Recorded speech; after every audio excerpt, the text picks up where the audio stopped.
Hürmetli vatandaşım bugünkü leksiyemizde başlayımız. Leksiyede size gacırız. Washington'dan sözleyimiz. Bugün sizler görüp durupsizlar ki Cumhuriyet Halk Partisi'nin 19. nöbeti Kurultayı 25. günü yapıldı. Bunun 7 daimi hayatını saylap çıktı.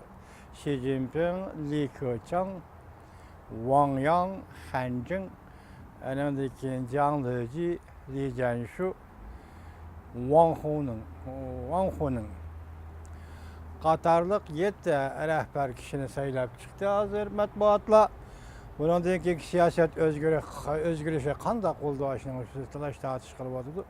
Siz bilen bizge nisbeten aytqanda bunun ahmiyeti qançalik? Keyinki ahırdaki münazara muhakeme bayanımızda bir nima deymiz. Enlikti ki bugünkü vaziyetinin özüden qarasınız, hem de vaziyet Amerika Qo'shma Shtatlarının devlet işler katibirakisidirsin.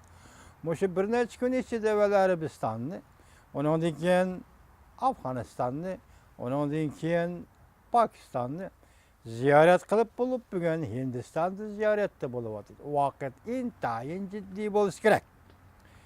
Yani vakit düşen gün olmaydı hürmetli vatandaşım.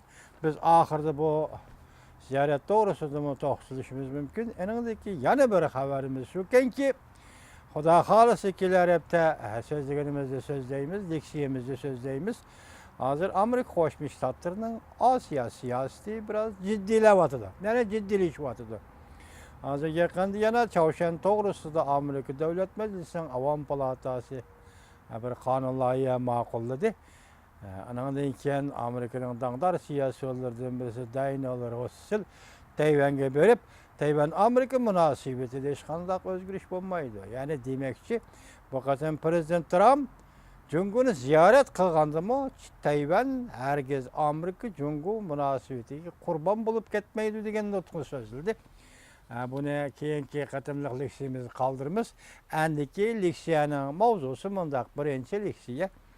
Jiang Jadun, sizlar bilasizlar, Jiang Jadun uzundan beri Jungu gumron bo'ldi degan kitobni yozib kelayotgan va Junguning gumron bo'lishi to'g'risida so'zlayotgan amerikalik professor. Shu Jiang Jadun apandi bugun Jungu Chavshanni qurollantiryapti dedi. Mavzuli xabar 10-ayning 19-kuni Dovyet orbitida e'lon qilindi. Xabar mundaq boshlandi. Jungu gumron bo'ldi. Naziriyasining peshvosi Jiang Jadun muxbirning ziyoratini qabul qilganda mundaq ko'rsatdi. Jungu hozir Chavshanni qurollantiryapti. Fox xabarlarining Soda orbiti 10-ayning 18-kuni xabar qilib mundaq ko'rsatdi. Amerika Chavshan yadro qurollarini taraqqiy qildiryapti deb ansirayotgan bir vaqtda Jungu gumron bo'ldi nazariyasining peshvosi yozuvchi Jiang Jadun Fox xabarlari Soda orbitining muxbirining ziyoratini qabul qilganda yuqorqidek Jungu Chavshanni qurollantiryapti dedi.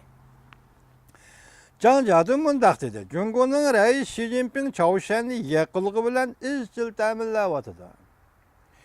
Muhim qurollar, aslahalar va texnikani Chavshanga yetkazayapti. Bo'lib ularning raketalari, ular Chavshanni qurollantiryapti. 7-oyda Yaponiya tavalligidan uchib o'tadigan raketani tunji qatim sinov qildi. Jiang Jadun mundaq ko'rsatdi. Bu raketa Junguning yetkazib qo'yib berish uskunalari bilan to'shilgan. U mundaq dedi. Bu hol Chavshanni haqiqiy ma'nodagi tahdidga aylantirdi.